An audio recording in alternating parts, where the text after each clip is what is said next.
Hello and welcome to beautiful Colorado, and welcome to the 2022 Toyota Tacoma SR5 Trail. Now this truck is hiding something truly special. It's hiding something so special, this might in fact be the best Toyota Tacoma in the Tacoma lineup. And in this video, we're going to find out exactly what that is. So what is this truck? Well, it's an SR5, so it leans more toward the base end of the Tacoma lineup. Now the Trail package in the past has given you nice wheels, nice tires, and some boxes in the back, but that's about it. Not for 22, however, because this model incorporates something really cool. So let's start out by talking about the design. So being an SR5, it does have the more basic headlight design. So the Pros have full LED with this really cool light signature.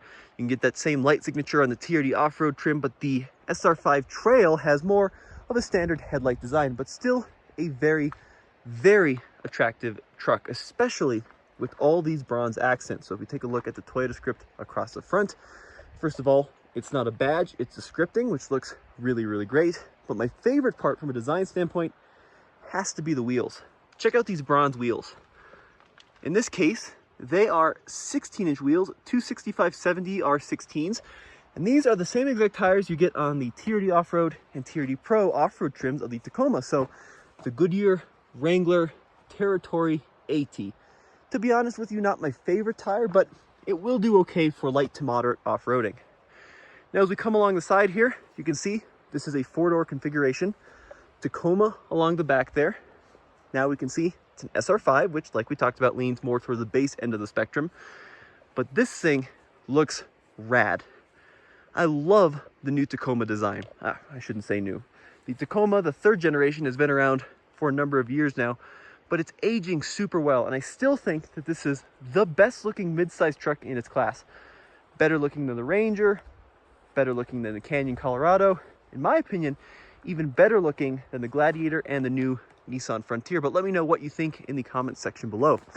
So moving out back, you'll find the 5-foot bed with these interesting integrated cargo boxes, or maybe I should say coolers. So these do take up a considerable amount of bed space, but if you're looking for a little bit of additional locking storage, they are an option. And that one, you can see, has a little snowflake on it. That one is insulated. The good news is, if you don't want these, they are removable. That's probably how I would run my truck, because it is still a fairly small bed, even without those integrated storage boxes. But if you're looking to haul some bicycles, maybe a motorcycle, maybe a trip to the hardware store or two, this is a very usable space. Still has the composite bed, which Toyota is known for. So this plastic material is actually the bed structure itself. There's no metal underneath this. The pros of that are you don't need to bed line it because it already comes in this durable composite.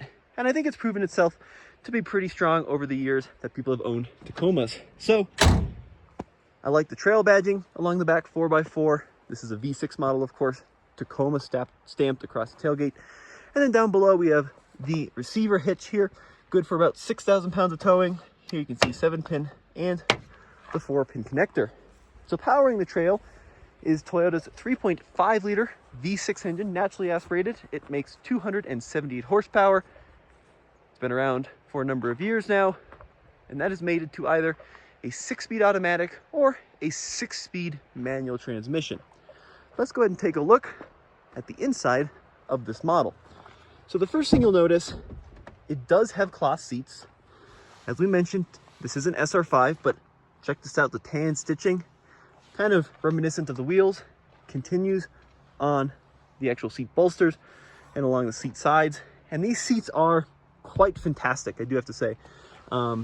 I'm kind of starting to like cloth more than leather, just from a personal perspective. I think it does better in both extremely hot and extremely cold temperatures. And I think this is going to be no exception. So the cloth seats are a big win. Now, as we step into the vehicle, we can check out some of its unique interior gadgets and gizmos. So first of all, leather wrapped steering wheel feels very nice. You've got controls along both sides of the steering wheel for both volume, tune, as well as infotainment and cluster controls. Coming down here, we'll see the buttons for some of the safety features. So of course every Toyota now has the full line of safety features. So that includes not only the lane keep assist, but also adaptive cruise control, which is a really nice touch. But I think it's a very attractive steering wheel design, and the gauges look quite nice as well. So analog tachometer and speedometer. It still utilizes an old school key. So let's go ahead and start it up. And there we have it. That is the startup screen. So moving along to the center of the vehicle, plastic dash up top, but feels pretty good overall. And then I like what they've done with the just general interior design of this vehicle. I think it's a very attractive looking interior. In my opinion, the design is better than the 4Runner. So I like this kind of binnacle that is more driver centric with these round air vents. And then the big central screen. It's a good system. If you're familiar with Toyotas, you'll be familiar with how this system works, but it has both volume and tune knobs, which is a big deal. Of course, XM radio, phone connectivity, and then this one also has satellite navigation with breadcrumbs, which is nice. So when you're off-road, you can see where you have been. Very nice touch. Now moving on beyond that, dual zone automatic climate control in this model, so it is quite well equipped with different fan modes and different directional settings. Down here, some more safety functions. We also have the button for the power rear window. Here we've got USB, ECT power for the transmission. It'll hold gears a little bit longer than blind spot monitoring. Transmission selector, 6-speed automatic with selectable sport modes. Dual cup holders up front, dual cup holders in the rear with a square one, which is great for Lipton iced teas. Old school handbrake, central storage, very functional interior. Now, what is a feature that has gotten me so excited? It's got to have something truly special, right? Well, you might not think so, but this truck has a game changer feature, especially for a non-TRD trim. So when we look at the off-road gear, the first thing you'll notice, 4-wheel drive high, 2-wheel drive, and of course 4-wheel drive low. But here's where things get really interesting. As you make your way up to where the crawl control would be on a TRD Pro model, it doesn't have any of that, but now it comes equipped with the rear locking diff. This is such a big deal. It used to be that you had to spec up to a TRD Off-Road or a TRD Pro to get a rear locker, but now you can do it even on an SR5 if you get the trail.